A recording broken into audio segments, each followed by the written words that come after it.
Hello guys, Krishna संग योगा में आपका स्वागत है। आज हम कपालभाति प्राणायाम करेंगे। देखा जाए तो कपालभाति प्राणायाम नहीं है, ये एक क्लेंजिंग क्रिया है, क्लेंजिंग टेक्निक है जो षटकर्म द्वारा योग में इसको शामिल किया गया है। अगर इसको नियमित रूप से करते हैं हम तो हमारे शरीर के 60% विषैले तत्व बाहर निकल जाते हैं। और जैसे हम घर की सफाई करते हैं झाड़ू पोछे से, वैसे ही कपालभाति द्वारा शरीर की सफाई की जाती है। और ये सांसों द्वारा होती है, इसलिए इसको प्राणायाम कहा जाता है। षटकर्म हठ योग में 6 क्रियाएं होती हैं और जिससे पूरे शरीर की सफाई हो जाती है और हमारा शरीर निरोगी हो जाता है। ये 6 क्रियाएं होती हैं: नेति, धोती, नोली, बस्ती, त्राटक और कपालभाति। ये षटकर्म कहलाते हैं। योग में प्राणायाम सांसों को नियंत्रित करने की कला है और कपालभाति प्राणायाम एक धरती की संजीवनी कहलाता है और इसमें पूरा ध्यान हमारे मूलाधार चक्र पर लगा जाता है। तो चलिए शुरू करते हैं। कपालभाति करते समय हमें कोई भी एक आसन ले लेना है: पद्मासन, सिद्धासन, वज्रासन या सुखासन।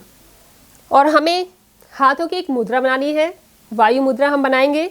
इसमें हमारी दोनों उंगलियां वायु तत्व और अग्नि तत्व, इसके टिप को हम लगाएंगे एक दूसरे से और इसको घुटनों में रखेंगे। स्पाइन सीधी रहेगी, कंधे सीधे रहेंगे, गर्दन सीधी, सर भी सीधा, आंखें बंद रहेगी। पूरा ध्यान हमें सांसों को छोड़ने पर लगाना है। ध्यान ये देना है कि सांस छोड़ते समय हमारा पेट अंदर जाएगा।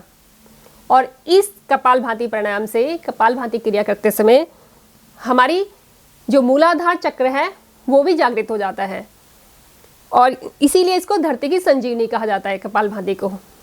मूलाधार चक्र हमारी जो रीढ़ की हड्डी होती है, स्पाइन होती है, वो उसके सबसे नीचे स्थित होता है वो मूलाधार चक्र। अगर ये किसी का बैलेंस नहीं होता मूलाधार चक्र, तो जिस व्यक्ति को आत्महत्या करने जैसी विचार मन में आते हैं, वो इसीलिए आते हैं कि उनका मूलाधार चक्र बैलेंस में नहीं है। तो इससे ये चक्र भी हमारा बैलेंस हो जाता है।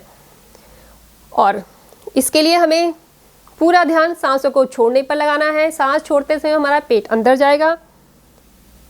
इस तरह से करेंगे हम।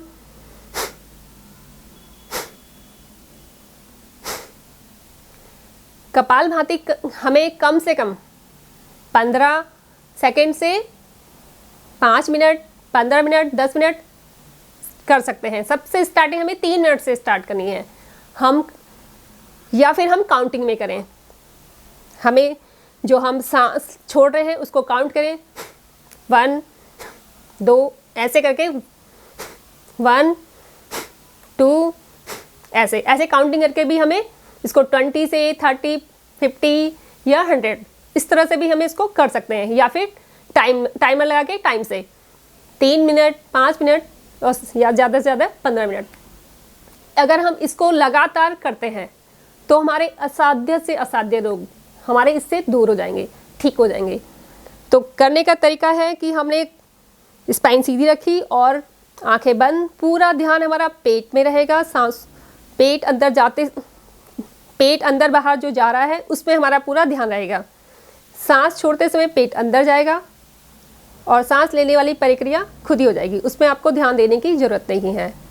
तो करते हैं हम।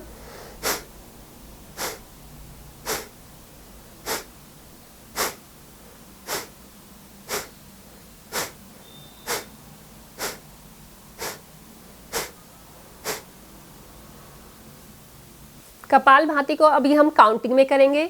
अभी हम सिर्फ 10 काउंट करेंगे, तो हमें सांस छोड़ने वाली काउंटिंग करेंगे।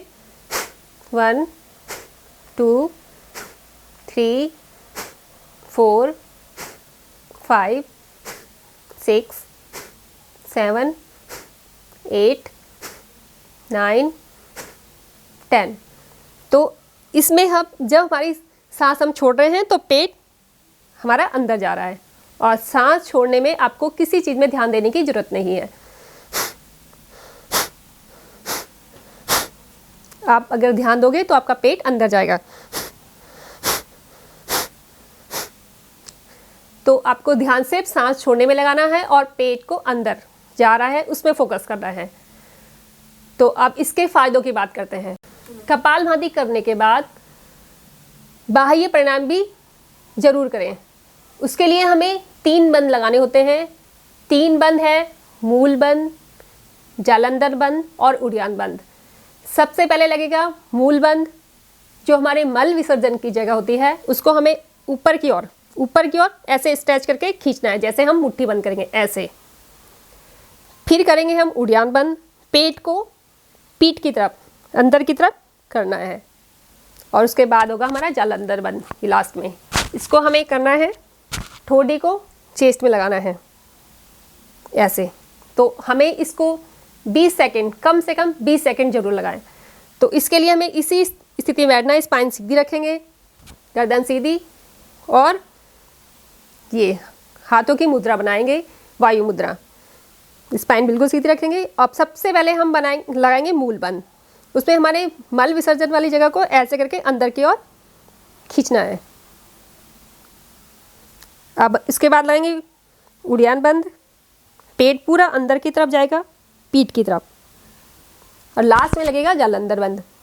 सांस बाहर छोड़ी हुई है और यहाँ पर हमने ठोड़ी को चेस्ट में लगा दिया। थोड़ी देर इसी स्थिति में बैठें।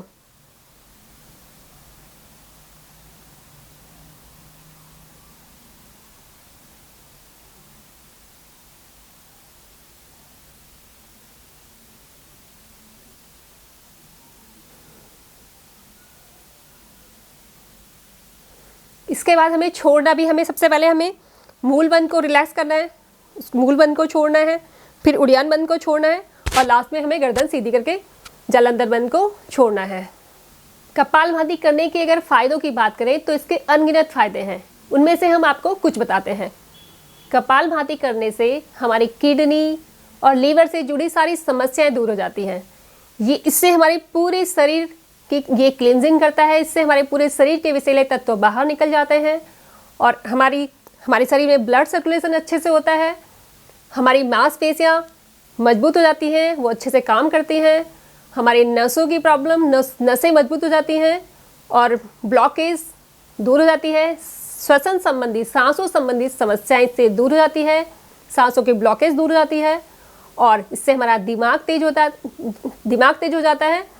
और फाइब्राइड, जो महिलाओं का फाइब्राइड है गर्भाशय वाला, गर्भाशय में जो मांसपेशियों से जो फाइब्राइड पनपता है वो इससे बिल्कुल ठीक हो जाता है।